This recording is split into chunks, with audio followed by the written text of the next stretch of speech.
So let's start with the top one, which is the top of mind for me right now, is the fact that it's not easy, is it?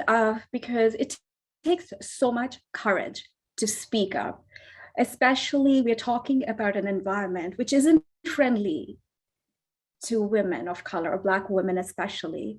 And then to be in that hostile environment, face those abuses, and then go on to speak up.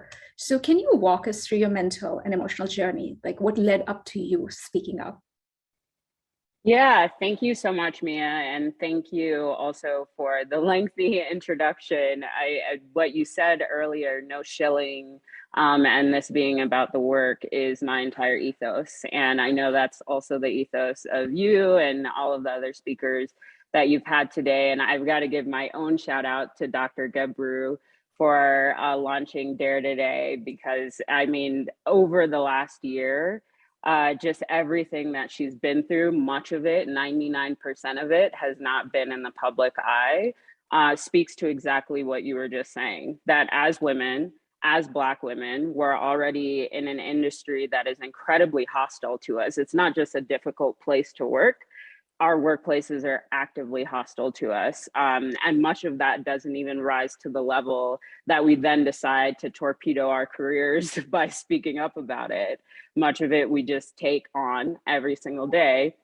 But to be dealing with that, to have dealt with everything that Google threw her way, the lies, the disparagement that came after, and to not only create this new institute, but to really ground it in what's needed, not only for us as technologists, but all of society. I just have so much respect for her, and I'm so proud of her.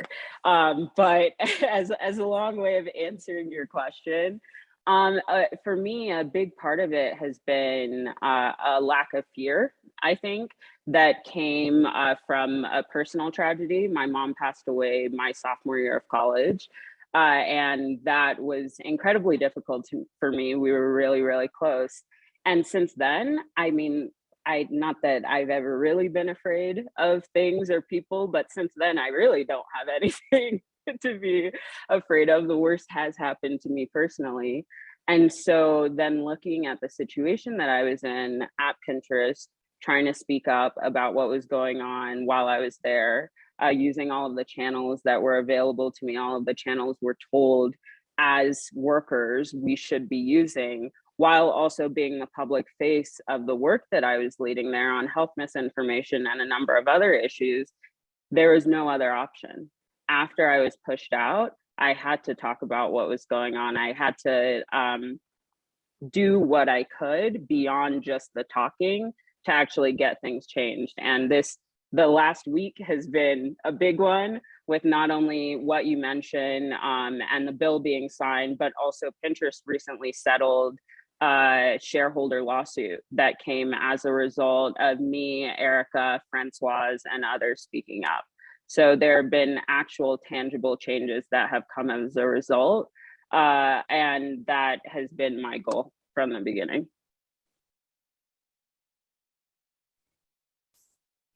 That's just so incredible, just turning a personal tragedy into something that's so meaningful and effective.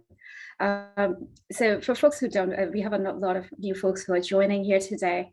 The Women in AI Ethics, the original list was also by way of coping with passing of my father. I lost both my parents a few years back, and we all cope in different ways. And it's just so heartening when I meet strong women like you who are channeling all that grief and energy into something so positive, and it's going to benefit all of us. So I'm so grateful that you made the time to come and share that journey with us today.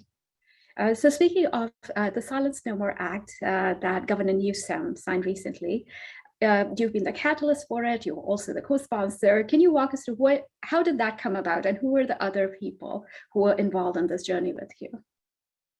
Yeah, I mean, the first person who was involved in speaking up at the same time that I did is my former colleague and coworker, Erica Shimizu Banks, who spoke up at the same time that I did about what she also faced as a Black woman working at Pinterest. And since then, our former lawyer, Peter Rukin, talked about what we could do to change the law in California. And I actually, my entire career has been in public policy.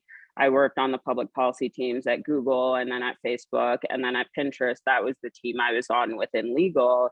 And I actually managed at Pinterest our state policy. So I had experience working on legislation, working with legislators, the governor's office, and really channeled that towards the advocacy that I did on the bill, co-sponsoring it through Earthseed, my firm, along with equal rights advocates and the California Employment Lawyers Association. And through that journey, which was a team of badass women on who I have the utmost admiration and respect for, starting with Senator Leyva and her team that poured countless hours into the bill, we hit the pavement virtually. Every single meeting and call we had was on Zoom over the last year. And we really made the case to California's legislators and then to the governor's office that this was legislation that not only was important because it's the right thing to do for workers, but it's also right for public policy. You should never have public policy, which existed previously in California, that creates a hierarchy of identities where people who were the victims of sexual assault, sex discrimination, and sexual harassment were protected, which is an important first step, but also left a bunch of people behind because, as you know, and as we all know, we have multiple identities. I'm not sometimes a Black and sometimes a woman. I'm a Black woman all of the time. That is the identity that I have, I was born with, and I show up as. And that's also how discrimination plays into the way that we're treated in the workplace, particularly within the tech industry. So I'm incredibly proud of that and proud that the governor signed the bill last month. But in addition to that, what the bill passing has done is allow the room for legislation to be moved forward in other jurisdictions. In Washington, there's a bill right now that's being brought forward or at least discussed. In Canada, in Prince Edward Island, there's a bill brought forth in Ireland. And it's really important that we don't forget that just because California is huge, there are tech workers across the world who need these protections too.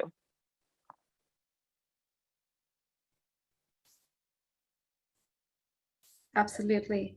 And what you said is so critical. So I'll start with what we've had people engaging in the conversation throughout the day.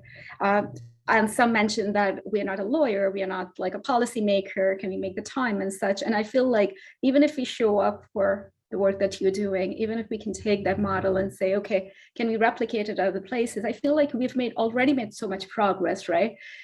Because you've done the hard work, and then we don't have to start from scratch. There's already folks who are working on it, they have the expertise, which is why I love our community, because we don't look at these issues as a tech problem. Worker organizing is so important, worker protections, whistleblower protections are so critical, and we all bring our own strengths, and you bring your policy background and like your whole self. So really appreciate that.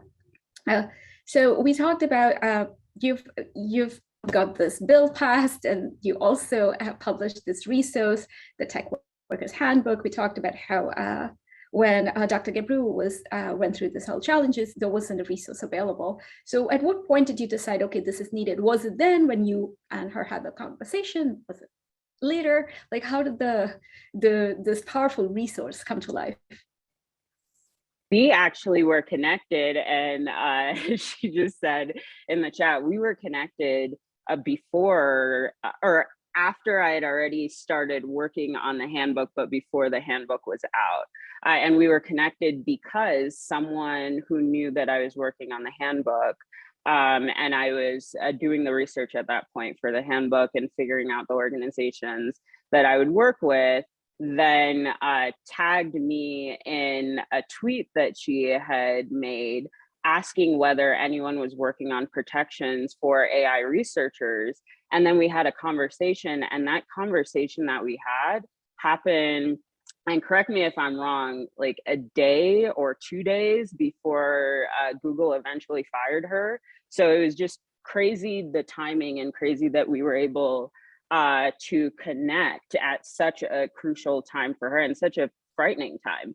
I mean, as strong, I'm sort of tired of Black women being described as strong, because none of us have chosen to be put in these situations. We all love the work that we do and that we did. We would have liked to continue doing that work and not to be facing all of the BS, both at the systems level and then by powerful individuals.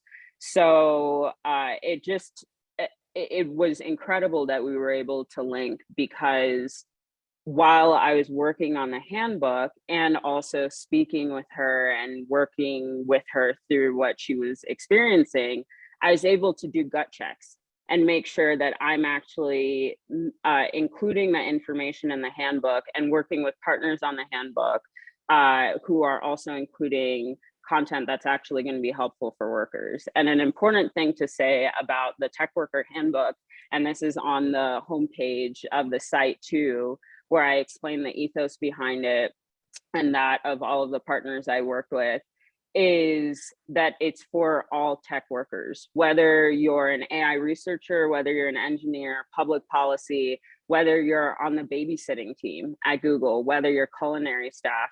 We all make the tech industry successful. We all make it possible for the folks who are in charge or leadership to be able to do their jobs and reap the millions and billions in some cases that they are off of our labor. And so it's important that we're inclusive in the way that we describe what tech work is and who are tech workers.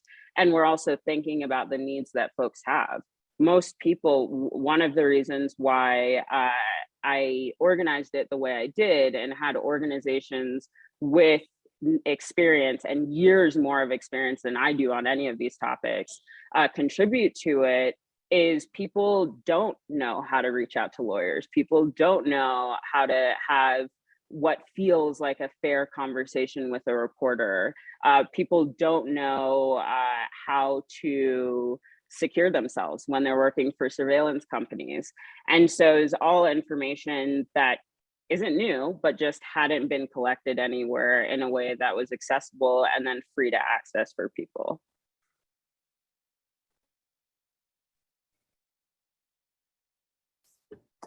Can I just say how blown away I am by everything you just laid out?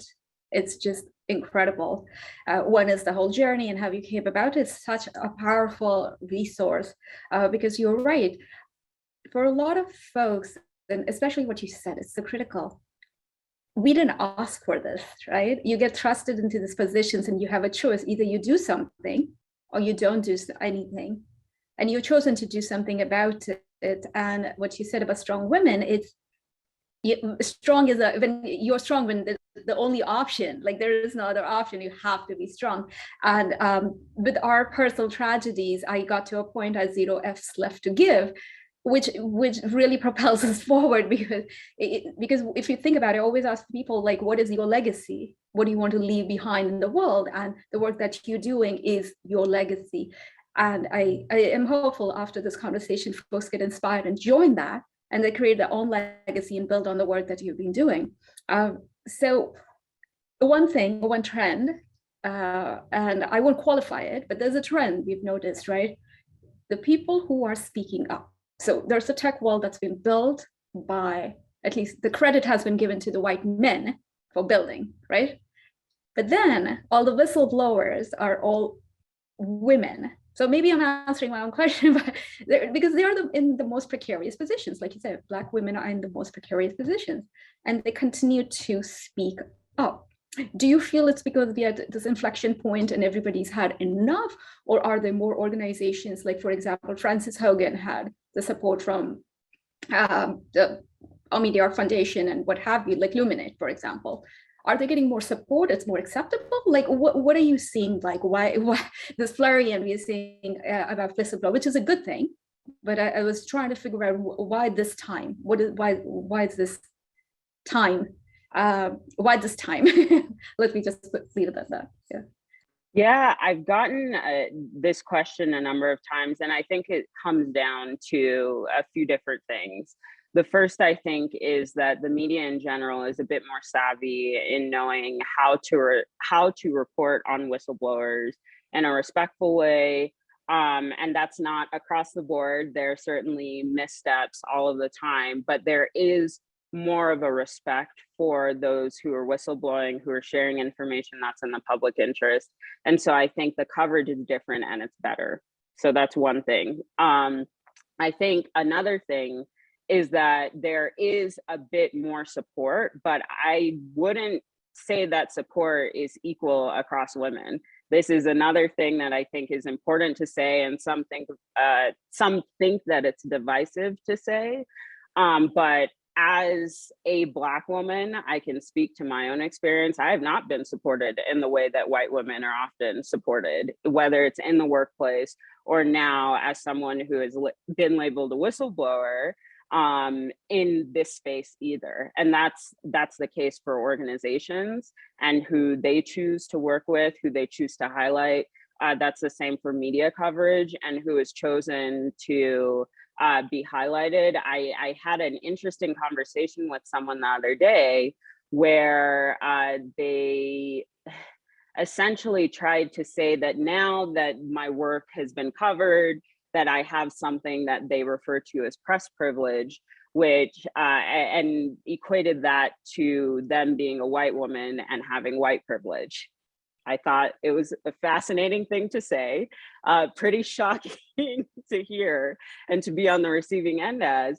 But that is, I think, a really instructive way to understand how the dynamics work and how we still live within a white supremacist nation and framework. And that seeps into every single level of what we're doing. It makes the work harder. It means that, and I try to explain to this person, it means that as a Black woman, Dr. Gebru had to create a whole new institute in order to be covered for something that someone who may have been in a similar position just talks about and is covered in the same way. Like these things are not the same. You have to both do the work and do 10 times more of the work in order to get any coverage. That's not a privilege. That's a result of work that's been done. And so I think while there are a number of things at play, we shouldn't conflate the issues that are present and that will probably always be present, especially here in the United States and in the Western world in general, for women who are coming to these issues from different places. To add to that and to wrap up my answer to your question, what I'll also say is, as a Black woman, what I've noticed from other Black women as well, and other women who are in this space, is that the people who are the most marginalized have the most to lose if nothing is changed. And so we're also the ones who are the most motivated to speak up. My white male colleague, though he could have spoken up, he could have been an accomplice, which I think is a very different thing from an ally. I'm actually not interested in allies. Allies tweet about things. Sometimes maybe they'll pick up the phone and call a legislator. No, I want an accomplice, someone who's going to put their own career and their own life on the line for whatever it is that they say that they believe in. Those folks are comfortable. They're comfortable. Things are working well for them. And so they don't have to risk things the way that we do. And so that's why I think there's also a disparity in who we're seeing stepping up, who we're seeing saying, you know, enough is enough. Because at the end of the day, if enough isn't enough, we're the ones who are losing the most. Incredible. Amen to having accomplices, not allies, because so much of, which is why we try to make this event about people who have actually given up, people who have actually taken action, because talk is cheap. We see plenty of people out there. They're talking the good talk, a lot of spin out there. Sounds good. But what exactly have they given up? Nothing. They're comfortable. And I do feel there is a spectrum of people who have privilege, doesn't affect them, don't care. then there are people who have the privilege, not affected, but they do care. And those are the people we really want on our side. We want them to be on our side. They have to be like with us as accomplices. And then there are those, like you said, who are affected. And if we don't do something about it, who will? Which seems a little unfair, because I was thinking about how is it that the onus is on us? How is the onus on the Black women, like amazing, incredible community, and they're doing it? I guess we were the heroes we were waiting for. So that's the only way I can think about this. And just this morning, as I'm putting together this event, and I'm looking at funding numbers, and to your point about white men get funded and hired for the potential. Look at the amount of work that you've all had to do to get that acknowledgement. And I just so love that you called it out, because it's about time that changes. It really is. So I'll wrap up with one last question, because I know there's so many people who are just dying to have the chat with you, have questions for you. So one last question is, this was a hard journey, and it wasn't easy by any means for you, even though you make it seem so easy, like you really do, but it wasn't, I know that.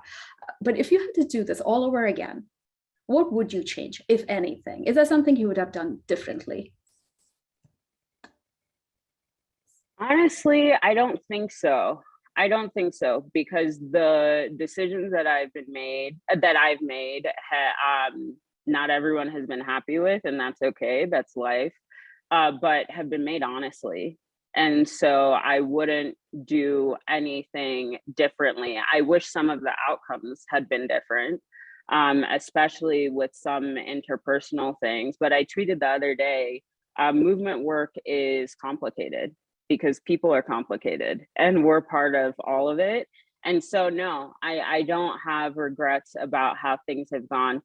I probably would have moved to Santa Fe sooner if I could have. My life here is peaceful, while I have this separation where everything on my devices, everything that's on Twitter, that's on the 6,000 tabs I have open right now in my browser, everything that's going just sort of goes away once I put my phone down, put my laptop down. My chickens are squawking. I have a new ice cream recipe I'm gonna try with their yolks. One of my chickens just started laying blue-green eggs. I have simple things that really excite me and bring me deep joy. And that to me is what I'm holding on to and what's most important. I think that is what it comes down to, right? And you said this as we started, that nobody chooses to do these. Wouldn't we all want to be just out there living a life? We could be doing so many other things, sitting on the beach, like you could be right there enjoying ice cream. But here we are because somebody's got to do it, and we've decided that we are going to be the ones to do it. So I will hand this over now to questions, and we can just pull up some questions. And I will need to, let's see. How should we go? Are the difference? Let's see. There's one about cultural change that results in white developers being accomplices to a point where Black women aren't constantly putting their lives and livelihoods at risk. Like, what should these tech companies be doing? That's the question. What should they be doing? I think it's a question that deserves breaking down a little bit, because companies, at the end of the day, I don't believe that good will come from a capitalist organization that is invested first and foremost in profit and profit generation. So I'm less interested in what the company should do and more interested in the commitments they can make to allowing workers to be transparent about what's going on. Because I think at the end of the day, necessary change has to come from the workers, the people who are most impacted. And that's something I've been working on recently, in just getting companies to agree to put language in their employment agreements that says that workers can talk about what has happened to them. They can talk about any unlawful activity that they've been witness to or the victim of. And that's one really, really important step. And that's something that I think that those who want to be accomplices can push for. Ask HR, ask your legal team, what is in our employment agreements, and not just the standard agreements or whatever other fluffy language they'll give, but what are in the employment agreements for people who don't leave the company amicably, for people who do. When people are starting, are they forced into arbitration? Are they given tricky language that says, here you have a 30-day opt-out period, which is something a lot of companies are doing, even though they say they don't use forced arbitration? Getting into things like this that are sort of nitty gritty or more nitty gritty, I think is important for those who are within companies, not quite sure what they can do, but want to step up and help.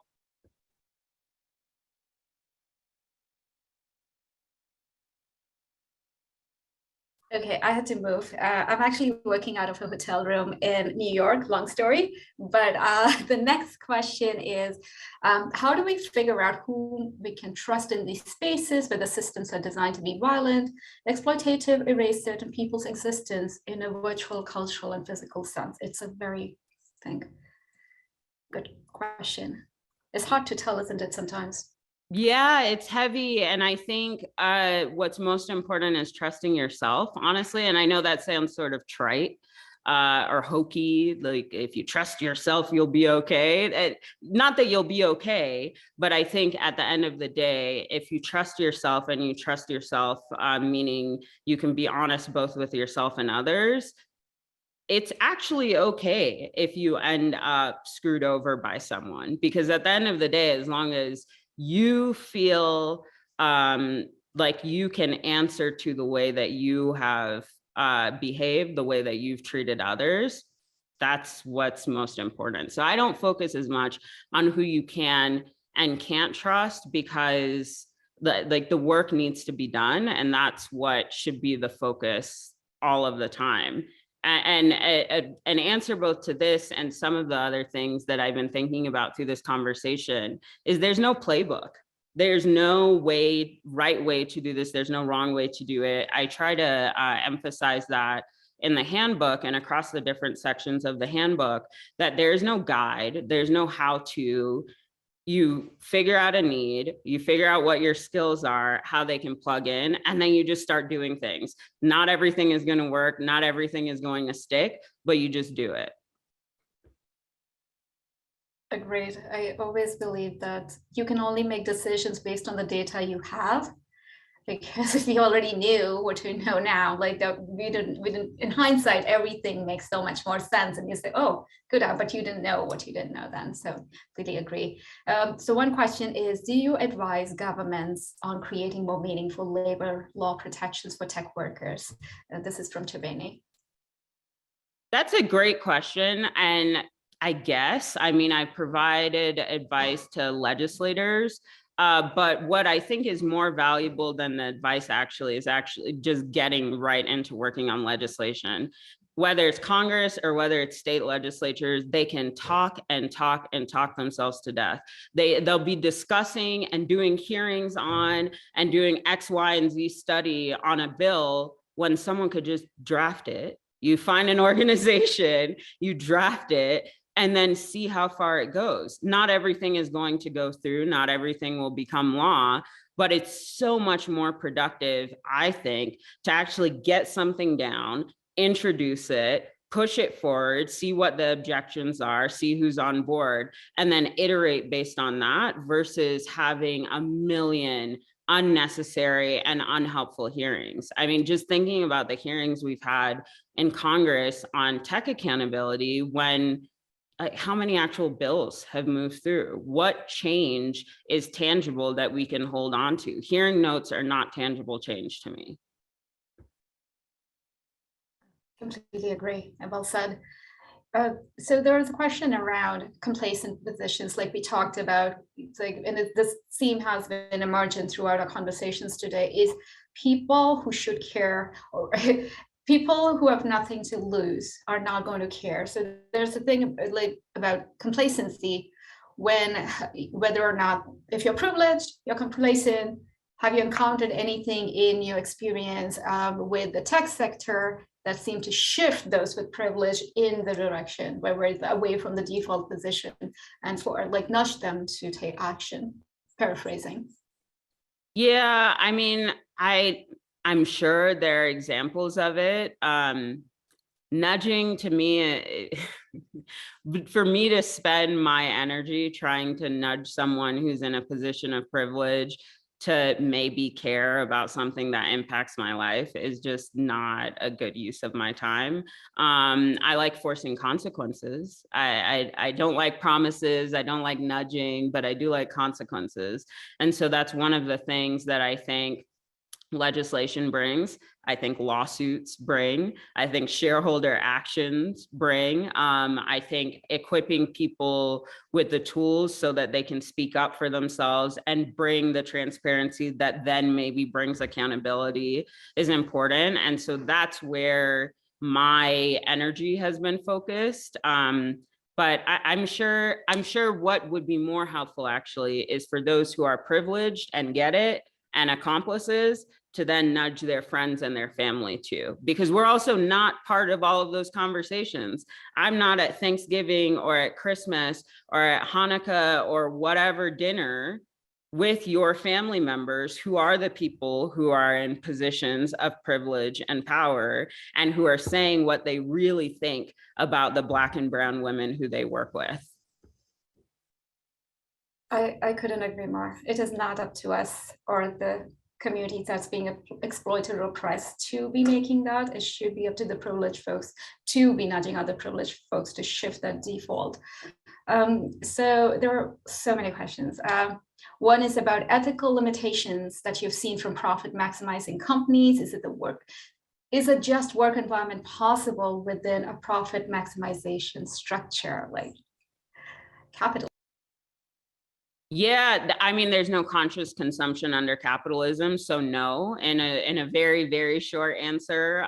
But I do think that workers can push for better conditions for ourselves and for others. And so that's where folks should be focused. I just saw a question about how we might pool resources to lobby draft legislation and force consequences. And I want to answer that real quickly.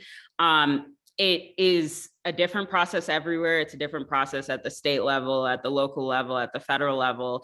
But the thing that everyone can do is you can email your legislator and ask to have a conversation about it. And now actually is the right time in most states to be having those conversations if there is legislation that you want to push forward, because January and February and March is when most states introduce legislation in their sessions. For many of the states that have very short sessions, 30, 60, 90-day sessions, it has to happen in the first week or 2 weeks of January. So if you are thinking about in your state having something like a Silence No More, the best thing to do is reach out to your legislator, say, here's an example of something I would like for our state. Is this something that you're aware of? Is this something you'd be interested in working on? And it's as simple as that. And then you take their lead from there.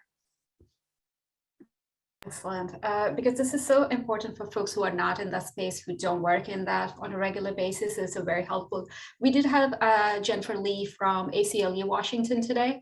They host workshops on how to lobby your congressman or woman, and I feel like that is so helpful for those of us, because I'm an immigrant to this country. I had no idea how any of this worked. So it was through organizations like ACLU and others that I was able to figure out, like, how do you navigate that? So, and how do you lobby your lawmakers? Because it's a very unique beast, I think, unique to United States of America.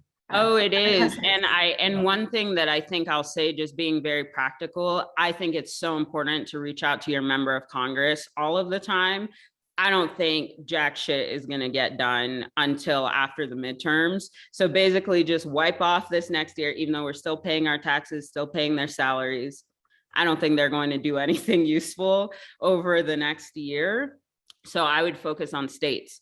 reach out to your state senator, reach out to your state House member, your state assembly member, whatever it's called in your state, because the more state legislation that we have that covers these topics, the more likely it is when Congress is back after the midterms and may be ready to do their jobs, that we can get movement on federal legislation. That's wise advice, right there, sage advice. Susanna has a great question, and I do think we should would love to get your perspective. So how do you answer the "you are privileged because you're famous" question? And you did hint about on that a little. And how do we project, elevate our advocacy without sounding angry about the loss and pain we have endured? Because I have to say, you come across so eloquent, and you yourself, Dr. Timnit Gebru, always presenting the very strong facade. Like, there's a lot going on, and then have to deal with those questions. I would love to, yes, we would all love to hear your perspective on this. Yeah, I mean, being famous or whatever, or having press privilege, however the woman described it the other day, has not helped me pay my health insurance or find health insurance. It's not helped me get a steady job. It didn't even help me when, so after I had been covered widely for going forward or for coming forward about Pinterest, I had over a dozen conversations with different organizations and their representatives about just funding the lobbyist who I hired for Silence No More. And almost every single organization said no, which is funny because they're the same organizations that are now, after the governor signed it, who are celebrating the fact that the bill is now law in California. That's maybe something for a memoir someday or for my journals. But I mean, it's just being covered. Part of it first is the work. And again, a point that I cannot make too many times is that Black women not only have to do the work, but do 10 or 100 times the work before anyone is even interested in hearing what the work was. So when there's coverage for that and it's about the work, I mean, if someone has an issue with it, that's their issue, in my opinion, because the work speaks for itself, and it always does. That said, I think there's also a responsibility for those of us who are covered, like myself, like Dr. Gebru, to continue doing what we have been doing, which is highlighting the organizations who are doing this work and doing it honestly and who need support, highlighting the individuals who are pushing forward work, and to just continue the work, because that's what's most important. So I mean, some of it can be disappointing, some of it can be shocking, especially hearing it from people who you think of as being on the same side, but we're all human beings and everyone comes to things with their own baggage, their own perspective. And I try to keep that in mind. And also remember that at the end of the day, the work is what drives me. And if it's not a comment on the work itself, I don't actually care. That's fantastic. Like, the attitude is, I think it's just so inspiring. We should all learn from that, because there'll always be setbacks and people think, oh, it's easy, anyone can do it. And if it was easy, it would have been done already. So appreciate you pointing that out. Right. And I was that if anyone could do it, then anyone should do it. Like that, again, there's no playbook, there's no guide, there's no how to. I have not gotten a single direction on how to write an email, how to beg people for money, like how to research, how to figure out my own insurance. Like, there's been no direction, there's been no help in doing this. And so I think people just need to do it. Just Google things, do it, try to figure out how to do things, and then be okay with failing, because there are also a lot of things.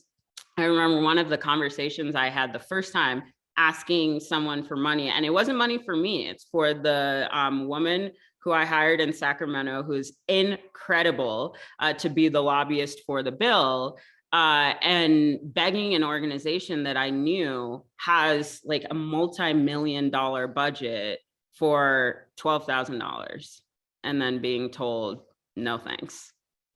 Like, I just, yeah. There's nothing that can prepare you for that.